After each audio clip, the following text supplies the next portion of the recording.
Everyone, আসসালামু আলাইকুম। সবাই কেমন আছেন? আজকে আরেকটা নতুন ভর্তার রেসিপি নিয়ে হাজির হয়ে গেলাম। তো আজকে আমার ভর্তার জন্য যা যা লাগবে সেটা হলো ধনেপাতা, তারপরে মাছ ভাজি, শুকনা মরিচ, রসুন এবং কি পেঁয়াজ। এইগুলো দিয়ে আমি একটা মজাদার ভর্তা তৈরি করব। আপনারা আমার সাথেই থাকুন। প্রথমে শুকনা মরিচটা বেটে নিব।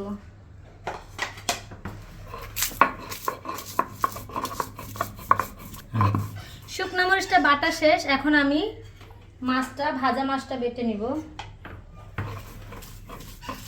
তারপর নিয়ে নিব পেঁয়াজ এবং কি রসুনগুলো,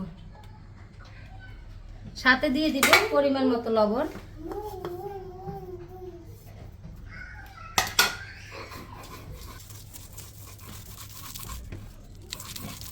তারপরে সবশেষে দিয়ে দিব ধনেপাতা।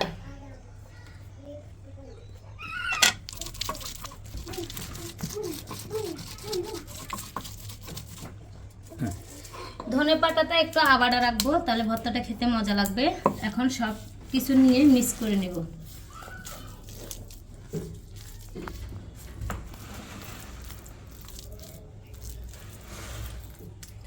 সবশেষে দিয়ে দিব একটু সরিষার তেল, যেন স্বাদটা আরো দ্বিগুণ হয়ে যায়।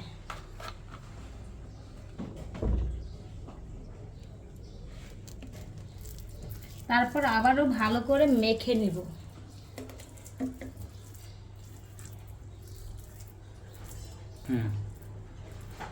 অবশেষে আমার মজাদার ভর্তার রেসিপি শেষ হয়ে গেল। ভর্তাটা অনেক মজা হবে মনে হচ্ছে, একটু খেয়ে দেখি। দারুণ!